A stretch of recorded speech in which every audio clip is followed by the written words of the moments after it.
प्रधानमंत्री नरेंद्र मोदी आजकल ऑस्ट्रेलिया के दौरे पर हैं और इस दौरे के दौरान प्रधानमंत्री नरेंद्र मोदी की वजह से भारत और ऑस्ट्रेलिया के आपसी संबंध और भी मजबूत होते हुए दिखाई दे रहे हैं। प्रधानमंत्री नरेंद्र मोदी ने अपने समकक्ष एंथनी अल्बनीज से वार्ता की और कई महत्वपूर्ण मुद्दों पर चर्चा हुई और समझौते भी हुए। उसके बाद वहां के विपक्ष के नेता टेलर से भी प्रधानमंत्री नरेंद्र मोदी ने मुलाकात की और आपसी सहयोग बढ़ाने को लेकर महत्वपूर्ण विषयों पर चर्चा हुई। लेकिन सबसे ज्यादा आकर्षण का केंद्र रहा प्रधानमंत्री नरेंद्र मोदी का मेलबोर्न क्रिकेट मैदान में जाना, जहां भारत और ऑस्ट्रेलिया के बीच खेल को लेकर आपसी संबंध और भी मजबूत हो उसके रोड मैप का अनावरण भी किया गया। इसके साथ ही उद्योग जगत के लोगों से भी प्रधानमंत्री नरेंद्र मोदी ने मुलाकात की, व्यापार जगत के लोगों से मुलाकात की, भारतीय मूल के लोगों से मुलाकात की और भारत और ऑस्ट्रेलिया के संबंध को एक नए आयाम पर ले जाने की कोशिश प्रधानमंत्री नरेंद्र मोदी ने अपनी इस यात्रा के दौरान की। सहयोगी कुलदीप बालियान के साथ विकास चंद्र, मीडिया स्टेट, उत्तर प्रदेश, उत्तराखंड।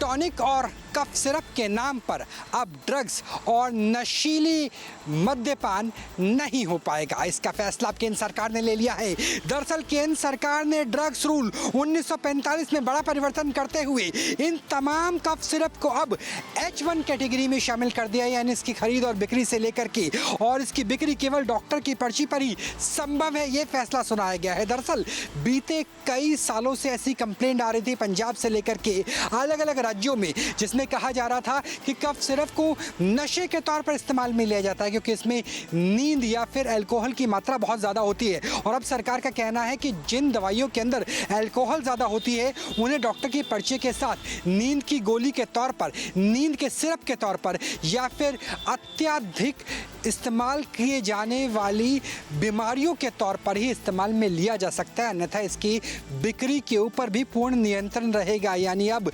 नशे के तौर पर कफ सिरप और टॉनिक का इस्तेमाल भारत की युवा पीढ़ी नहीं कर पाएगी। इस तरह के नियमों में बदलाव अब केंद्र सरकार ने कर दिए हैं।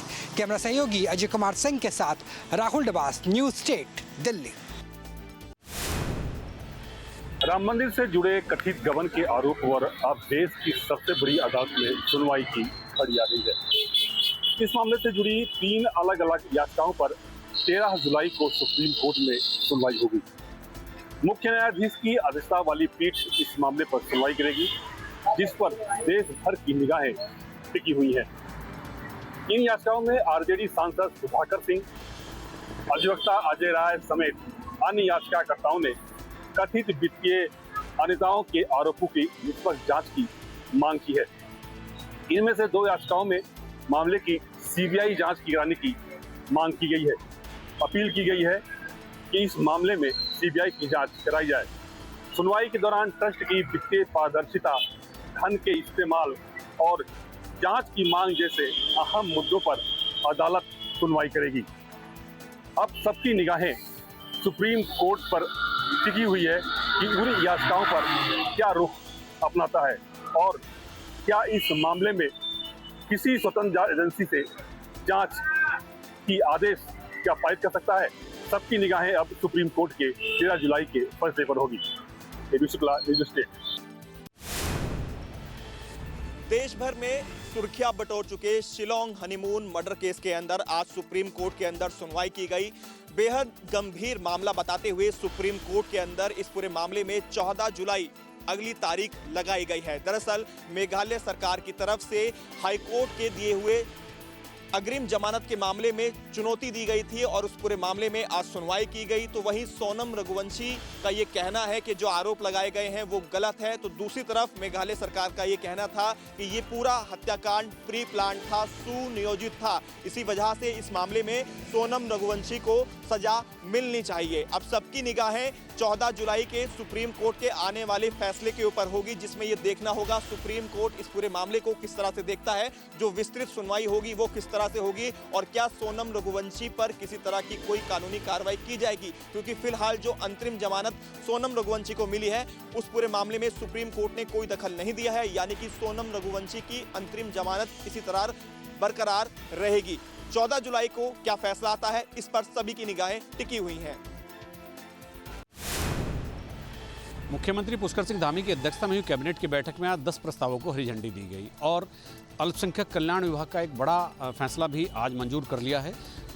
अल्पसंख्यक शिक्षा के लिए राज्य अल्पसंख्यक शिक्षा प्राधिकरण के गठन होने के बाद जो मदरसे की मद थी, यानी वित्तीय मद थी जिससे मदरसों को बजट जाता था, उसको विलोपित कर दिया गया, यानी खत्म कर दिया गया। अब प्राधिकरण ही मदरसों का रखरखाव और उनको अनुदान देने का काम करेगा।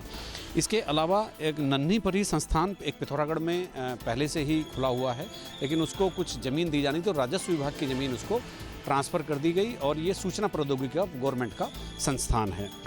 इसके अलावा उत्तराखंड रिवर राफ्टिंग की एक नई पॉलिसी आ गई है जिसमें जो कस्टमर हैं उनके साथ किस तरह से व्यवहार करना है, कितने गाइड रखने हैं, सुरक्षा की क्या उनके पास व्यवस्था है, तो सुरक्षा के मानक भी आज तय कर दिए गए हैं। सहकारिता विभाग में 68 कर्मचारी ऐसे थे भंडारण निगम में जिनको 7वें वेतन आयोग का लाभ नहीं मिला था, उनको इसी समय से 7वें वेतन आयोग का लाभ देने की एक फैसला ले लिया है। उन 68 कर्मचारियों को भी अब 7वें वेतन आयोग का लाभ मिलेगा। हालांकि ये काफ़ी विलंब हो गया है।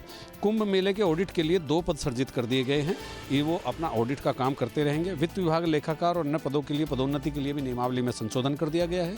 और इसके अलावा विदेश रोजगार प्रकोष्ठ के सफल संचालन के लिए 7 पदों का सृजन किया गया ताकि उत्तराखंड के युवाओं को विदेशों में भी रोजगार मिल सके। इसलिए बापू ग्राम की भूमि का मामला भी आज आया था, बिंदु खत्ता 54 बग्गा का प्रस्ताव। इसमें जो मुख्य सचिव को जिम्मेदारी दी गई है कि उसकी ज़मीन का एक समाधान ढूंढे और जो भी वहाँ पर हो सकता है भूमि दरी के अधिकार मिल सकते हैं उनको दिलाया जाए। अपने सहयोगी कैमरामैन सोनी कुमार के साथ न्यूज स्टेट के लिए देहरादून से अजीत सिंह राठी। मुख्यमंत्री सम्राट चौधरी ने सामाजिक सुरक्षा पेंशन के लाभार्थियों की संख्या जो लगभग 98 लाख है, उनके खाते में 1100 रुपये की राशि आज भेजी है। डायरेक्ट बेनिफिट ट्रांसफ़र स्कीम के माध्यम से लगभग 1424 करोड़ की राशि इन लाभार्थियों के खाते में डाली गई है और मुख्यमंत्री सम्राट चौधरी ने 10 तारीख को पेंशन दिवस के रूप में प्रमोट करने को कहा है। जब कैबिनेट ने इसको मंजूरी दी थी उसके बाद मुख्यमंत्री सम्राट चौधरी ने खुद सोशल मीडिया पर जानकारी दी थी कि अब सामाजिक सुरक्षा पेंशन के जो भी लाभार्थी हैं उनको हर महीने की 10 तारीख को जो सहायता राशि है वो उनके अकाउंट में चला जाएगा और उसकी शुरुआत आज से हुई है। एक साथ जो पैसे जो सामाजिक सुरक्षा पेंशन के तहत जो विधवा हैं, विकलांग हैं, दिव्यांग हैं, इनके अकाउंट में भेजा गया है। तो सरकार की एक पहल है कि ऐसे दिव्यांगजनों, विधवा महिलाओं और जो लाचार व्यक्ति हैं उनके खाते में इस तरीके की राशि जाए ताकि उनको कुछ सरकारी सहायता मिल सके और इसका लाभ ऐसे लोगों को मिल सके जो इसके हकदार हैं।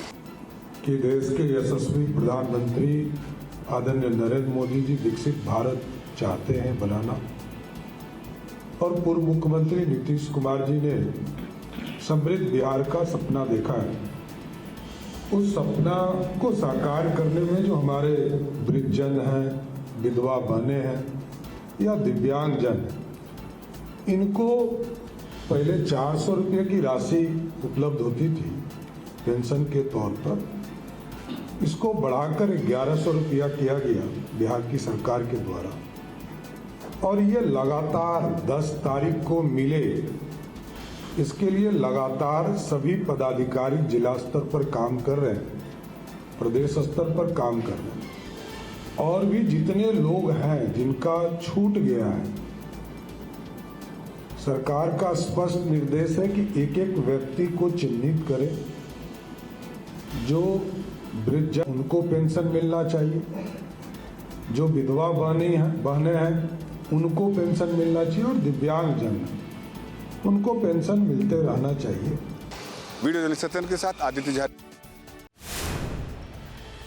कांग्रेस के राष्ट्रीय महासचिव संगठन केसी वेणुगोपाल अपने 2 दिवसीय देहरादून प्रवास के बाद दिल्ली प्रस्थान कर गए हैं।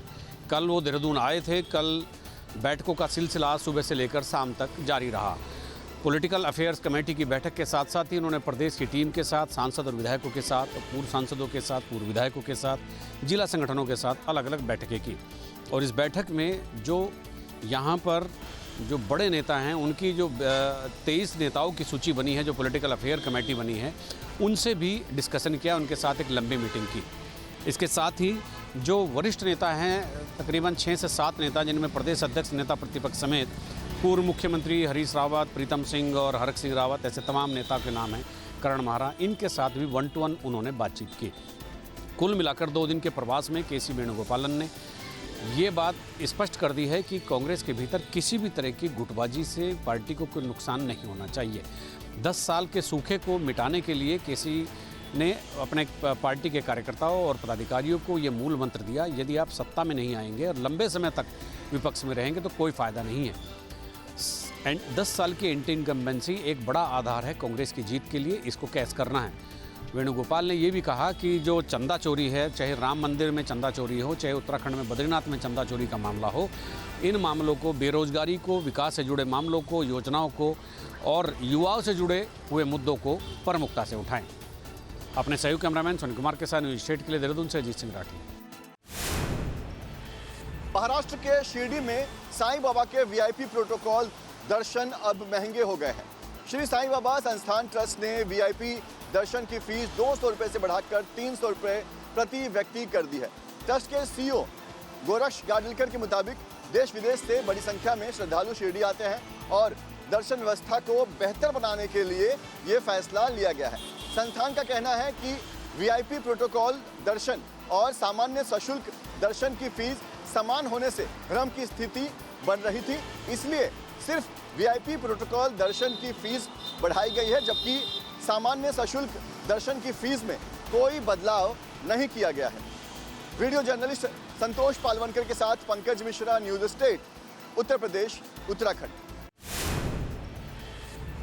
महाराष्ट्र एटीएस ने पाकिस्तान स्थित गैंगस्टर और कथित आईएसआई हैंडलर शहजाद भट्टी से जुड़े संदिग्ध नेटवर्क के खिलाफ बड़ा ऑपरेशन शुरू किया है। राज्य भर में 150 से अधिक ठिकानों पर एक साथ छापेमारी की जा रही है। मुंबई, ठाणे, नवी मुंबई, मीरा रोड, सांगली, सातारा और छत्रपति संभाजी नगर समेत कई शहरों में एटीएस की टीमें सर्च ऑपरेशन चला रही है। ताजा जानकारी के मुताबिक 112 से अधिक लोगों से पूछताछ की जा रही है। जांच एजेंसियां सोशल मीडिया के जरिए शहजाद भट्टी से कथित संपर्क, डिजिटल डिवाइस चैट, वित्तीय लेन देन और किसी भी संभावित राष्ट्र विरोधी गतिविधि से जुड़े पहलुओं की गहन जांच कर रही है। वीडियो जर्नलिस्ट संतोष पालवनकर के साथ Pankaj Mishra, news state, Uttar Pradesh, Uttarakhand. Cyber ठगों ने नोएडा और ग्रेटर नोएडा के 2 लोगों को निशाना बनाकर 43 लाख रुपए की ठगी की है। दोनों ही लोगों को कम समय में ज़्यादा पैसा कमाने का झांसा दिया था और ट्रेडिंग में निवेश करने के बाद अच्छी इनकम कराने का दावा करते हुए 43 लाख रुपए ठग लिए। ग्रेटर नोएडा के रहने वाले व्यक्ति से 13,58,000 रुपए की ठगी की गई, जबकि नोएडा के रहने वाले व्यक्ति से तकरीबन 30 लाख रुपए के आसपास ठग लिए। रोजाना इसी तरीके की मामले लगातार सामने आ रहे हैं। साइबर क्राइम पुलिस आरोपियों को गिरफ्तार करने का दावा जरूर कर रही है, लेकिन जो मुख्य आरोपी हैं ट्रेडिंग के नाम पर ठगी करने वाले, खासतौर वो अभी पुलिस की गिरफ्त से काफ़ी दूर हैं। केवल बैंक खाता उपलब्ध कराने वाले कुछ लोगों की गिरफ्तारी जरूर संभव हो पाई है, लेकिन लगातार इस तरीके की घटनाओं को रोकने के लिए जल्द ही मुख्य साइबर ठगों को गिरफ्तार करना होगा। पुलिस की तरफ से जागरूकता अभियान भी चलाया जा रहा है, लेकिन जागरूकता अभियान के बावजूद भी नोएडा और ग्रेटर नोएडा के लोग लगातार साइबर जालसाजों के चंगुल में फंस रहे हैं और कम समय में ज़्यादा पैसा कमाने का लालच कहीं ना कहीं इस साइबर ठगी के पीछे एक बड़ी वजह माना जा रहा है। फिलहाल देखना होगा आरोपी कब तक गिरफ्तार हो पाते हैं। वीडियो जर्नलिस्ट एस शर्मा के साथ अमित चौधरी, न्यूज स्टेट, नोएडा। जनपद रामपुर के थाना अजीम नगर क्षेत्र स्थित बेरम शाह मियां की इजाजत पर रातों रात बुलडोजर चला दिया गया। जी हां, आपको बता दें कि यह कार्रवाई रामपुर जिला प्रशासन और PWD ने किया है। ये कार्रवाई रास्ते के चौड़ीकरण को लेकर की गई है। ये रास्ता बनाया जा रहा है और नैनीताल हाईवे है। हालांकि आपको बता दें कि ये बेरम शाह मियां की इजाजत नींद वाली इजाजत के नाम से भी जानी जाती है और तकरीबन 150 साल पुरानी ये इजाजत है। जिला प्रशासन रामपुर और PWD ने रातों रात इस पर बुलडोजर चलाकर जमींदोज कर दिया है और इसके पास में जो नीम का पेड़ था उसको भी काट दिया गया है। हालांकि जिला प्रशासन का साफ तौर पर कहना है कि रास्ते के चौड़ीकरण को लेकर के जो भी धार्मिक बाजार या कोई भी धार्मिक स्थल है उसको हटा दिया गया है। रामपुर से मैं Syed शनाव Naqvi, news state, Uttar Pradesh. Monsoon को देखते हुए उत्तर प्रदेश सरकार के मुख्यमंत्री योगी आदित्यनाथ ने बैठक की और समीक्षा भी और साथ में अधिकारियों को निर्देश दिया है कि जिस तरीके से मॉनसून आया हुआ है, बरसात हो रही है, आंधी पानी के भी आसार लगातार बढ़े रहते हैं। इन सब में जनहानि, पशु हानि और आर्थिक नुकसान को लेकर के न सिर्फ फील्ड में रहना है, बल्कि उस नुकसान को रोकने की पूरी कोशिश की जानी चाहिए। साथ में जिसका भी नुकसान हो उसे सरकारी मदद तुरंत पहुंचाई जाए। इस पूरे मामले को लेकर के मुख्यमंत्री योगी आदित्यनाथ ने अधिकारियों को इस बात के लिए सख्त निर्देश दिए हैं कि जहां कोई भी घटना हो वहां जिले के अधिकारी खुद मौके पर पहुंचेंगे और जायजा भी लेंगे। जिस तरीके का बरसात का मौसम चल रहा है, मॉनसून चल रहा है, उत्तर प्रदेश में अलग अलग जगहों पर बरसात हो रही है और उन सब के बीच में मुख्यमंत्री ने ये महत्वपूर्ण आदेश अधिकारियों को दिया है। वीडियो जर्नलिस्ट सैफुल हसन के साथ आलोक पांडे, न्यूज़ स्टेट, लखनऊ। उत्तराखंड में मौसम विभाग का जो अलर्ट है उसका असर देखने को मिल रहा है और जो संवेदनशील इलाके हैं वहां पर बड़े अधिकारियों की गश्त भी देखने को मिल रही है। और साथ ही साथ अगर हरिद्वार की मैं बात करूं तो हरिद्वार में एसएसपी खुद जो पिकेट्स हैं, जो दूसरी बाढ़ चौकियां हैं, उनकी निगरानी स्वयं कर रहे हैं।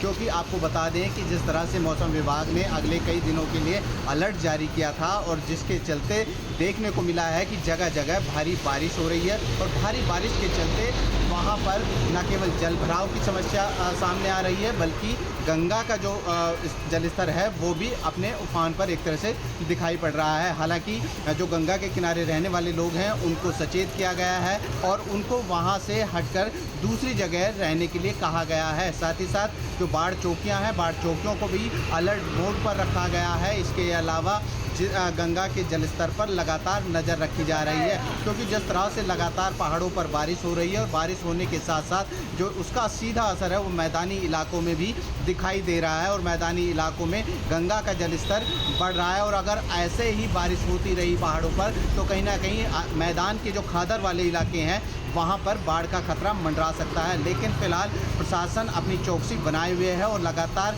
गंगा के जलस्तर के साथ साथ जो स्थितियाँ हैं उन पर भी नज़र बनाए हुए है। न्यूज़ स्टेट के लिए हरिद्वार से महावीर नेगी। आपके मोबाइल पर तुरंत आएगी ब्रेकिंग न्यूज। स्क्रीन पर सबसे पहले दिखेगी बड़ी खबर। देश दुनिया की हर खबर एक जगह। अब आपके मोबाइल पर तुरंत फटाफट इंस्टॉल कीजिए न्यूज़ नेशन ऐप और रखिए खुद को अपडेट।